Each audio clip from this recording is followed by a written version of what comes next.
Welcome friends.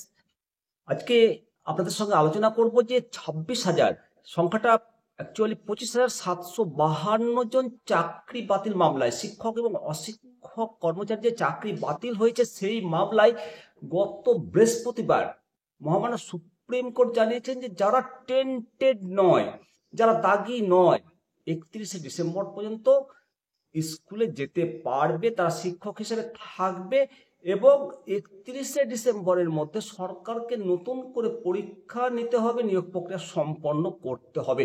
কিন্তু কিন্তু কেন শিক্ষাকর্মীদের চাকরি রাখা হলো না 31শে ডিসেম্বর পর্যন্ত? কেন ছাড় শুধু শিক্ষকদের? এই নিয়েই আজকে আলোচনা করব।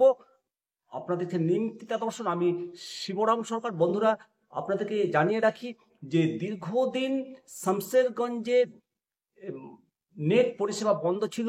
একটা নিকোষ কালো অন্ধকারের মধ্য দিয়ে যাচ্ছিল ধুলিয়ান এবং ধুলিয়ানের প্রাণকেন্দ্র পার্শ্ববর্তী নিমতিতা শহর সহ সুতি শামসেরগঞ্জ। ঈশ্বরের কাছে প্রার্থনা করি যে এই নিকোষ কালো অন্ধকার থেকে তাড়াতাড়ি মুক্তি পাক ধুলিয়ান শহর। সেই সঙ্গে সমস্ত দর্শক বন্ধুদেরকে আপনাদেরকে অনুরোধ করব, আপনারাও এই প্রার্থনাটা করুন ঈশ্বরের কাছে যে এই যে নিকোষ কালো অন্ধকার ধুলিয়ানের বুকে যেটা নেমে এসেছে, এর থেকে তাড়াতাড়ি যেন আমরা পরিত্রাণ পাই। তবে চলুন বন্ধুরা, যে দুটো কারণ নিয়ে আলোচনা করব, যে শিক্ষাকর্মীদের অর্থাৎ গ্রুপ সি এবং গ্রুপ ডি এদের কেন ছাড় দিল না দেশের সর্বোচ্চ আদালত মহামান্য সুপ্রিম কোর্ট।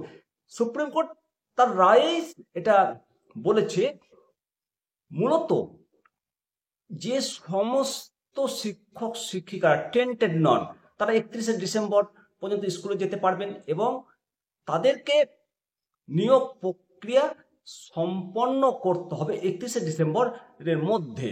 তবে পর্ষদের আবেদনের পরও শিক্ষকদের ক্ষেত্রে কেন হ্যাঁ এবং শিক্ষাকর্মী অর্থাৎ গ্রুপ সি এবং গ্রুপ ডি এদের ক্ষেত্রে কেন না বলা হলো, এটা কিন্তু একটা গুরুত্বপূর্ণ জিজ্ঞাসা এবং সুপ্রিম কোর্ট তার উত্তর দিয়ে দুটো কারণ দেখেছে।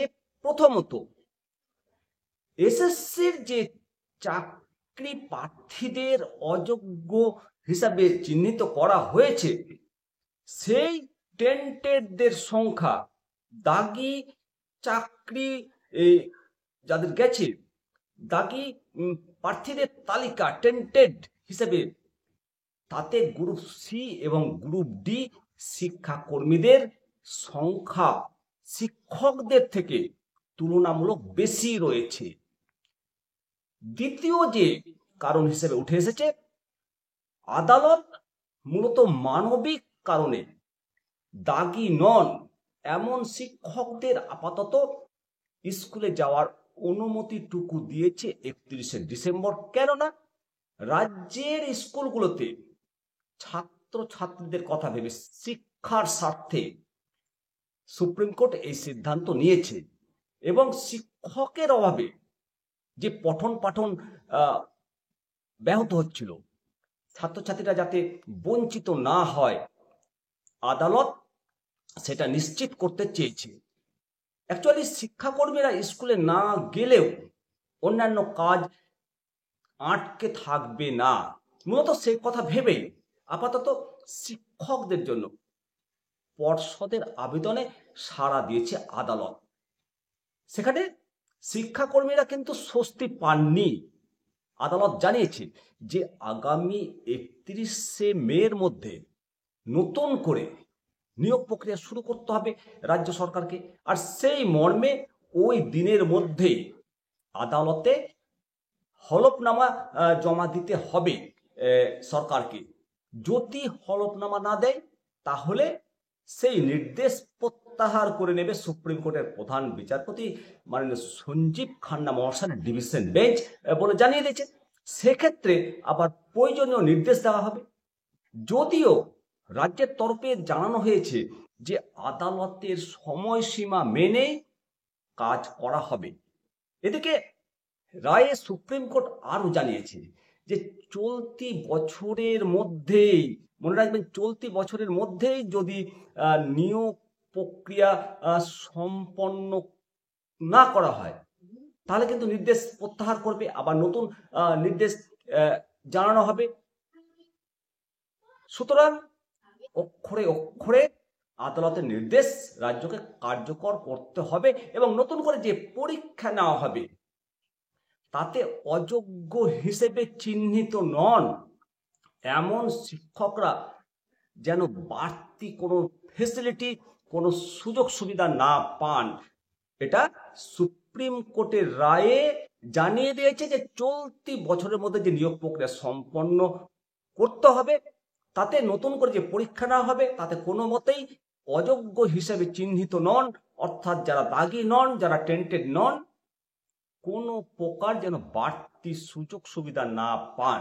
সুপ্রিম কোর্টের এই নির্দেশে শিক্ষকরা স্বস্তি পেয়েছে, তবে সেটা সাময়িক এবং হতাশাগ্রস্ত শিক্ষক সমাজ।